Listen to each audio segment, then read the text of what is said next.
Why be 180K in debt at home when I could be 181K in debt in Hawaii? My husband and I made $150,000 last year, and we live paycheck to paycheck. I just want to spend money. I just really want to spend so much money.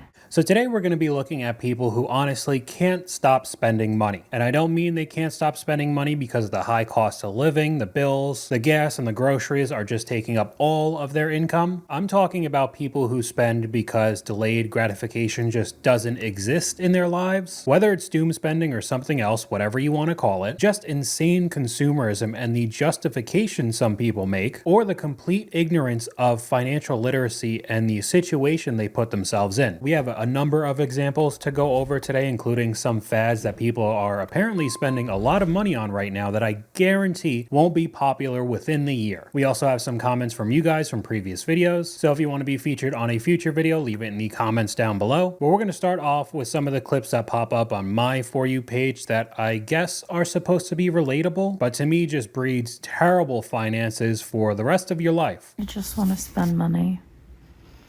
I just really want to spend so much money on beautiful, wonderful, magical things.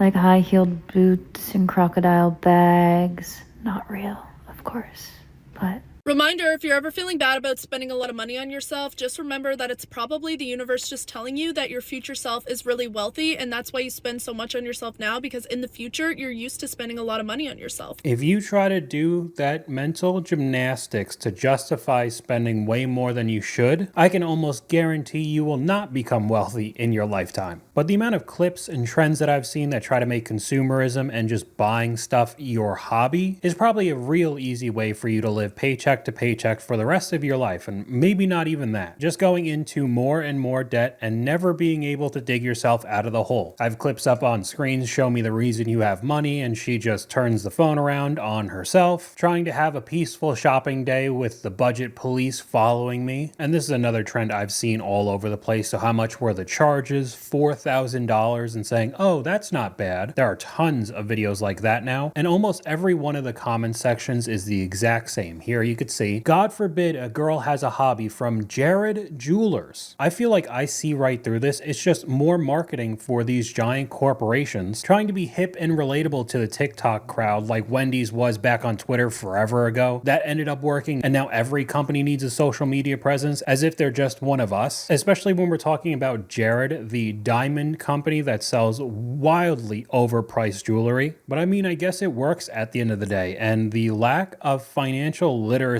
is one of the main reasons why I make the videos that I do on this channel. Now say what you just said again. Huh? Say what you said again.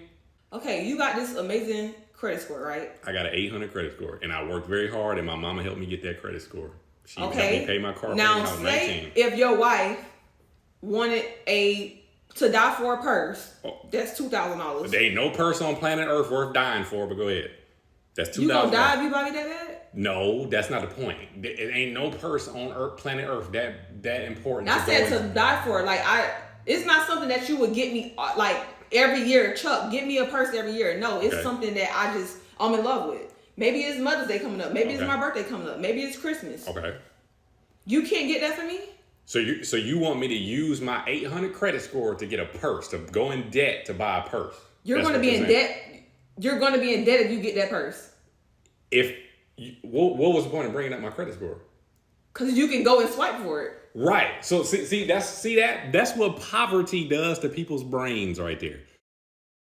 So she didn't even know what a credit score does. I guess she thought the higher the credit score, the more you could swipe and spend money on your credit cards. I'm guessing that's what she thought, because when he brought up taking a loan out, going into debt for that $2,000 purse, she didn't understand that. So we have one side right now that consumerism and spending money on anything and everything has become a way of life, I guess a hobby as well. And then on the other side of that, people are so financially illiterate that they didn't even know where the money was coming from. I guess she thought the credit card was coming from the credit score. I don't even really know what to say. We can look at some of the comments real quick. I'm still stuck on why she brought up the credit score about a purse with 56,000 likes. They're not equal on financial literacy. She's focused on a bag and he's focused on a credit score, savings, and investments. As we've seen on the Dave Ramsey or Caleb Hammer videos, couples that are not on the same page financially will absolutely ruin each other and is one of the biggest factors of divorce. Irreversible red flag moment with over 60,000 likes on that one. I don't know what to say because it sounds like they were already married, but yeah, that is definitely a red flag. However, when you watch this as entertainment or content 24/7, people will start justifying that $2,000 purse because, you know, this person has way more. Men I may not know, but shoes, I know. I have this little problem. Expensive footwear. I spent $40,000 on shoes and I have no place to live? Oh, okay. We have a comment from one of you guys. Admittedly, it still blows my mind how fast transactions add up. Between groceries, gas, insurance, going out, it's so easy to spend more than you think if you don't keep an eye on your spending. I 100% agree, and I don't think there's really an excuse not to check it now. We sit staring at our phones for hours and hours a day, and every single credit card that we use has its own app that you could see all the transactions in real time. Tons of them have pie charts and specific categories. You could go back months and months and check every single thing that you buy. So it's not like you got to go home and boot up the computer and go on a specific website. You could literally do it 24/7 now. Okay, I have a question. What's a store that you cannot go in because it's dangerous for you to go in? Because if you go in, you're going to spend like a bunch of money on who knows what. For me, it's Target and it's Hobby Lobby. I cannot go into those stores because I will buy the most random stuff that I think I need, but we all know that I'm never, ever, ever gonna use it. And all of these stores bank on exactly that. You go in for one thing and you walk out with a bunch of different items, which are most likely made for absolutely nothing. So the margins are great and it keeps you in that cycle of constant dopamine hits, wanting another new thing here or there, even if it is a couple of bucks. We could go right back to the comments saying things start adding up very quickly and then you're in a whole bunch of debt. But there are tons of comments under this video. Bath and Body Works, Target, and lately the Lego store. If Amazon was a physical store, Five Below, Target, Walmart, Dollar Tree, Five Below, and I work there, so it's even more dangerous for me. And this is one of the stores that everything seems to be cheap, you know, Five and Below. But again, go back to the comments saying transactions add up very quickly. Barnes & Noble and Books A Million, antique stores, I mean, there are thousands of comments. But on the contrary, with this being a problem, there are creators that have turned this into a game for content. This is under $1,000. I'm gonna get it. I actually need this. $39.99. Yay! If this is under $50, I will get it. It's $59.99. Ooh. Okay, so you guys get the gist. I'm not going to watch the entire thing, but it's just a whole bunch of pink stuff in some sort of home goods or TJ Maxx type of store. And now the content we're supposed to watch is her saying if it's under a specific price, she's just going to buy it. And whether you like it or not, if you watch enough of this, it'll slowly start to seep into your brain that you want to do the exact same thing. Buy stuff that you really don't need, do exactly what you're seeing online, and put you in a very bad financial space. Why I need so many Nintendo Switches. I clearly need a Nintendo Switch only for Pokemon games. I need a second Pokemon Switch with the other versions of the game so I could trade amongst myself the version exclusives. I needed a second island for Animal Crossing, so of course I had to put it on a different Switch. Wait a second, that's not a Switch. I need a flexing Switch. Wow. Ooh, look at all those games. I'm so cool. I need a Mario only Switch because it's the greatest series ever made and it's my favorite of all time. I need a display Switch. This one's bricked anyway. Oh yeah, totally worth it. I don't know. We'll look at the comments first. Why does my wife need so many boyfriends? Consumerism final boss. You don't need that many switches, says you. And I know, as you could see right there, I have my own switch that has basically just been there as a prop in the background of my videos, because this is another one that is getting increasingly more expensive, especially with the new wave of whatever consoles that are coming out along with the Switch 2. Obviously, you don't need 4 or 5 different switches that he was showing. Each one of them are around $300 a pop, not including all of the games that he has, and most of it won't really matter in a month or two. I think the new Switch comes out relatively soon for like $500. And on top of it, Switch games will be $80, which in turn will make all games now $80 a pop. So the amount of money spent is just insane. And I know these types of videos make it sound like I'm a grumpy old man and every single decision in your entire life should be based around penny pinching and you should never have fun or spend money on anything. And of course, I'm not saying that, but the pendulum has swung so far in the other direction,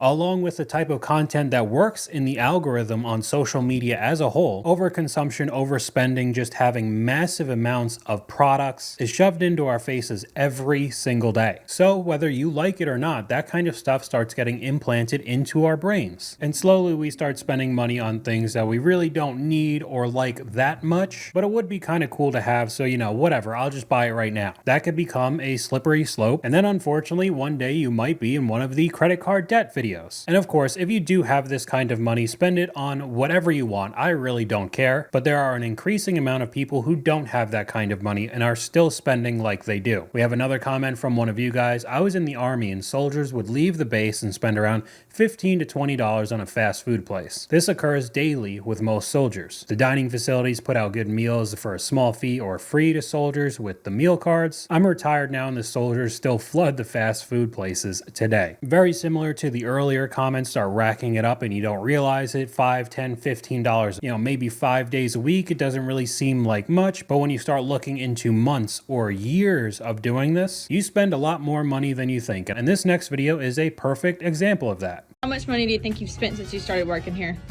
Like $5,000. How much money do you think you've spent since working here? $700.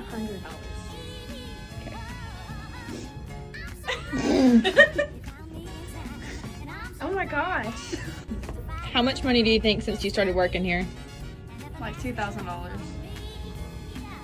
Okay, that's not that bad. That's not that bad. She said $2,000 and it was almost double, and she thought it wasn't that bad. Yeah, it wasn't as bad as the first clip, somebody spending $10,000 in 1 year of working there. But still, almost double what you initially thought is crazy. Of course, we look at the description, haha, shopping addicts with the heart emoji, not taking any of this seriously. That $10,000 would be a really, really nice trip. $10,000 is wild. You don't need customers, you are the customers. And we have another comment from you guys from one of my older videos with the same type of trend, all of the employees showing how much they actually spent over several months or years of working there, spending $37,000 at your own job in 2 years. That was the clip that we looked at. Why even collect your paychecks? Just leave them there. Not knowing how much you get per paycheck is even more crazy. You never look at your bank accounts. It's just terrifying. But there are so many people that are like that, I guess. It's just another reason why I make these types of videos. I know it brings in the clips with the drama and all the comments, but if this could be some sort of scared straight program for some people, especially the younger generation, because I know when I was 18 getting out of high school, I had virtually no financial knowledge. And if I saw clips like this when I was that young, I'd probably be in a better financial place than I am today.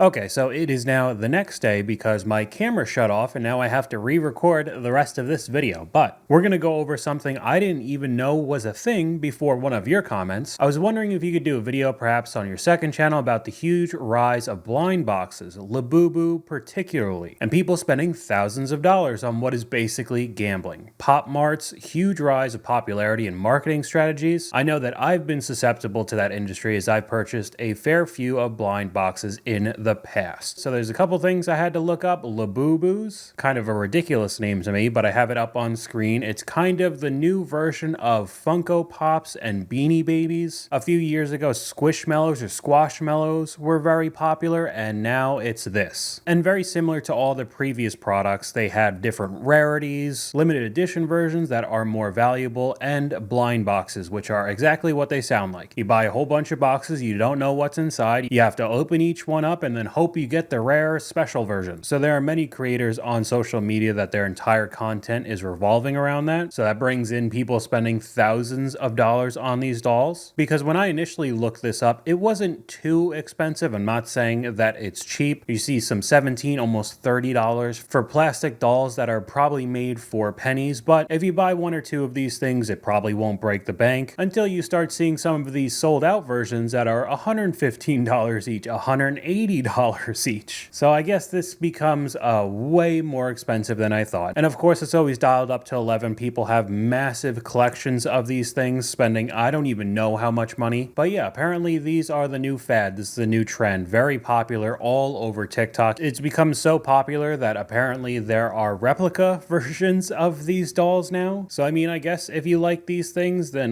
go right ahead. But it just seems like another fad. Like I said, Beanie Babies, the Squashmallows, Funko Pops. There's probably more that I'm forgetting, but we have up on screen another giant line in front of the Barnes & Noble just to be able to get one of these things. We could take a look at some of the comments. Labubu is the worst trend that I've seen. It's going to die harder than Beanie Babies. And then how did it even get popular in the first place? Lisa from Blackpink and Rose. So I had to look that up as well. It is a popular K-pop artist posted them and they started to grow from there. So just some celebrity put it on their own social media and absolutely blew it up. Adds into my confidence that this kind of stuff will disappear very soon, and one that I hope will disappear as soon as possible, but I highly doubt it, is this next clip. I don't know about 100 Men versus a Gorilla, but let's talk about 100 Men versus DraftKings. Legalizing online sports betting was a huge mistake, and it is doing a ton of damage to young men in particular. It has always been the case that the closer you live to a casino, the more likely you are to develop a gambling problem, but now the casino is in your phone. 48% of men ages 18 to 49 have an account with at least one online sportsbook. That's almost half of men who are engaged in this industry. The Supreme Court made gambling a states' rights issue in 2018, and since then, online sports gambling has been legalized in 38 states. The statistics in states where it's legal are grim. Bankruptcies have increased almost 30% in states that have legalized online betting, and the people who are most at risk for bankruptcy are young men living in low-income areas. One study showed that for every $1 households spent on gambling, they put $2 less into investment accounts. And of course, men are going to make women pay for their mistakes because intimate partner violence has increased by 10% in areas where they've legalized online gambling. I could go on and on with the horrifying statistics associated with gambling because this is truly an epidemic. Only 3% of gamblers will make money on betting long term, so tell the men in your life to put down the FanDuel. Don't even get me started on the fact that cryptocurrency is a form of gambling. I've talked about both of them a million times on this channel, and I'll talk about it a million more times in future videos. But it is never taken seriously, and I could almost guarantee that a good amount of people will say, oh, 3% of people actually win long term. I could be that 3%, and I can almost guarantee that you will not be that 3%, and you'll end up losing money long term. This is one that's clearly a men's problem, and just that hope, that dream that you'll be able to get that insane parlay and only put in $150 and you'll make hundreds of thousands of dollars is literally ruining people's lives, and there's statistics to back it up. I can barely watch sports anymore. Online gambling ads in every commercial break. They have ad reads going during the game as well. Yes, they do. Every sports podcast is sponsored by them. They have full control. It honestly is making sports a lot less fun to watch. Sports betting is such a stain on society. I was just saying the other day, it was so alarming that 1 in every 5 or so commercials on TV is for sports betting. It does go hand in hand with the podcast, but even a few sports YouTuber channels that I'll come across almost always have in-video sponsors by some sort of gambling company. But because now this generates so much money for these companies, it's virtually impossible to separate sports and gambling now. We're going to switch gears to an experience with somebody making pretty sizable income but still living paycheck to paycheck. My husband and I made $150,000 last year. And we live paycheck to paycheck. Let's talk about it. I never thought that I had a problem or that I needed to learn to budget until I realized that we spent $150,000 last year and I have nothing to show for it. I mean, I have a house, I have a car, I have all those things, but they're not $150,000 worth. So where did the money go? I spent it. My biggest comment on my I make $150,000 and we live paycheck to paycheck is that we do not have savings, and we really don't. We do have some. We have a 401k that has a retirement in it. We have $1,000 in the emergency fund. Our goal is for it to be $5,000 at the end of this year. And we have about $300 in liquid savings at any time, but we are actively working. Last month, we started saving my entire paycheck to go towards savings. So we will quickly build up that savings accounts, but currently, no, we do not have a giant savings account. There are so many people that live like this. $150,000 a year, and they had $1,000 in an emergency fund and basically $300 in liquid. Almost everything was immediately being spent. Again, this is not somebody who's making $50,000 a year and barely scraping by because of the cost of living. All of the money is just being evaporated by consumerism. And to be honest, a good amount of the stuff that we buy today isn't even worth the quality, especially when it comes to clothing nowadays. I know one of the biggest ones for the athleisure type of brands is Lululemon and Aloe. Either way, it's an open secret that both of these companies are made with materials that are extremely cheap to produce. So even the $100 Lululemon leggings are made for just a couple dollars. The margins are insane. But you could see with the video up on screen, the Aloe that is wildly overpriced doesn't even last. Did you know that the majority of clothing at Love Shack Fancy is synthetic fibers?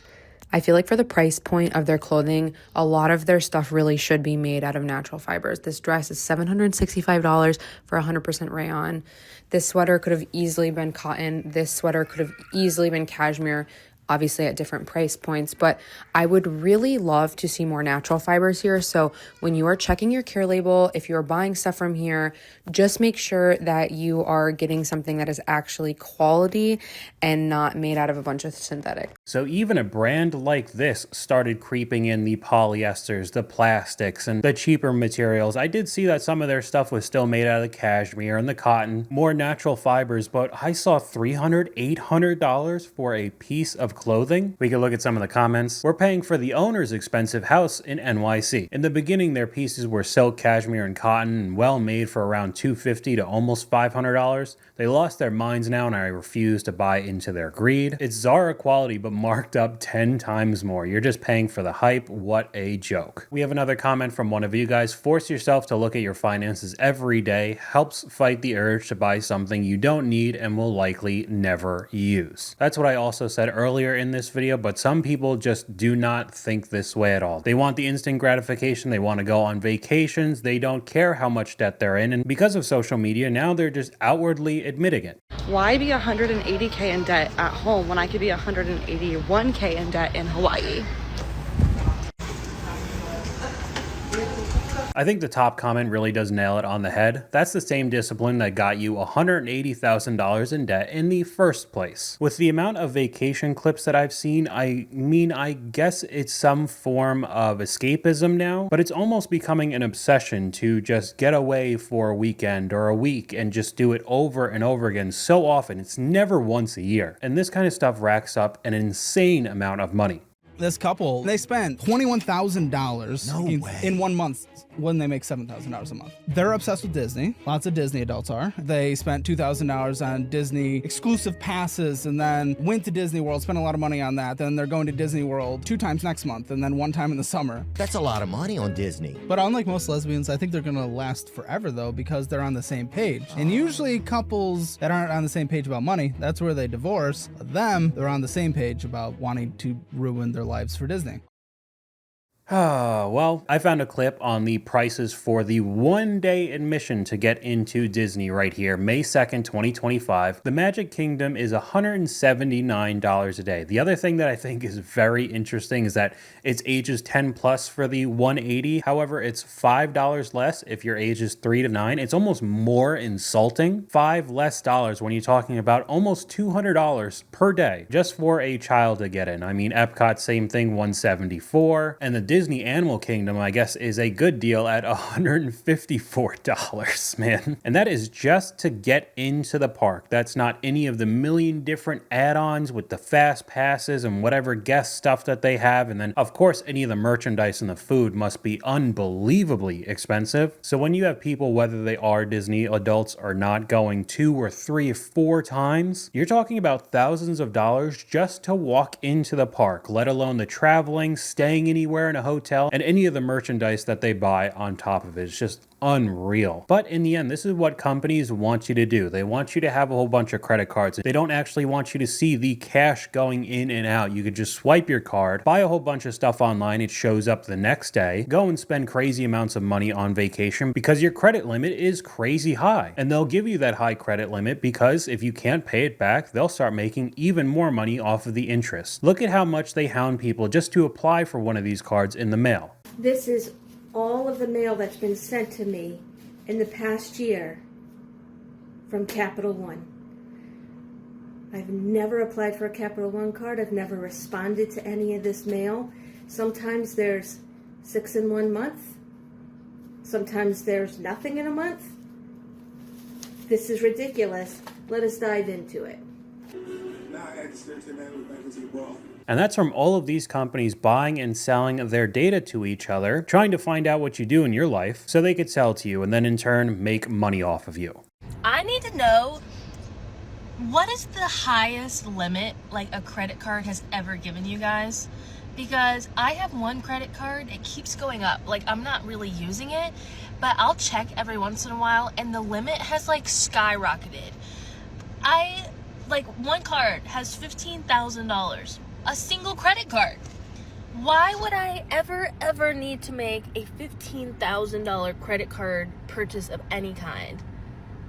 That's so scary. And they're not giving you that credit limit so you can go out and buy some $15,000 item. They're doing it because if you go out and buy a $150 item or a couple $100, that doesn't really seem too bad compared to the credit limit. And maybe you do that a couple times over a period of weeks or months, and then it just starts adding up. And then you are at that $15,000 limit and you didn't even realize. Then you got 20 to 30% interest rates on credit cards and you can't pay it off. That becomes way higher than $15K. And that's exactly what these companies want. They want you to be a consumerism and buy a whole bunch of stuff to make you look cool or stuff that you like, give you that dopamine hit, and then when it goes away, you do it all over again. We have a clip here that some people were angry about, but I just thought it really highlighted the way we learn about the desire of certain brands and what other people think if you use or wear the particular item. Did anybody say anything about your new shoes at school? No, Mom. Nobody cares about my shoes. Every time I get something new, you're like, oh, did they recognize your new pants? Your new shoes, your new shirt, your new sweatshirt? So we could look at the complete opposite ends of the comment section, teaching our kids to care about what their peers think is toxic, and it's so wild. Right under that just says ungrateful. Then under that comment, how do people think that this is ungrateful? He's not saying that he doesn't appreciate the shoes. He's saying that no one else does, and why would they? Because if you didn't know, he was wearing a pair of 350 V2s, the Yeezys, and what you've seen throughout this whole video, all of these adults are the ones showing off their designer bags or the stuff that they're buying. But when you're a kid, you don't really think about these kinds of things. You don't really care. You're just living your life being a kid. And now it seems like all of these adults are mad at this kid for not realizing that he has on $220 shoes when he probably wouldn't care if he ended up getting $50 Vans. You guys see him as ungrateful. I see him as a humble kid who's not superficial. Again, seems like something that is ingrained in our minds when we become an adult. But we're going to end off this video with something we've already talked about, and companies are definitely trying their hardest on social media to make younger and younger kids care about these brands and want to use their products or wear their clothes, because you're seeing entire buildings turning into live TikTok shop facilities, studios. And of course, the younger generations are getting on the cell phones earlier and earlier. So it's going to become more rare to see the previous clip with somebody who doesn't care that he's wearing a couple $100 shoes. Basically, his mom cared more than he did. So honestly, this kind of stuff really doesn't show any signs of stopping, unfortunately. hopefully you could see through all of this and realize how ridiculous this is and how much money you end up losing at the end of the day. Because as I said earlier, it's not like you have to be miserable and penny pinch every single moment of your life. If you like collecting certain things or buying or using whatever products you like, then that's fine. But people are almost pushed to go absolutely overboard, so much so that they go into debt just to be a consumer. So that's all I got for you guys today. Let me know what you guys think in the comments down below. YouTube thinks you'll like this video popping up on screen right now, but hopefully you guys enjoyed this video. If you did, please leave a like, and I'll talk to you guys later.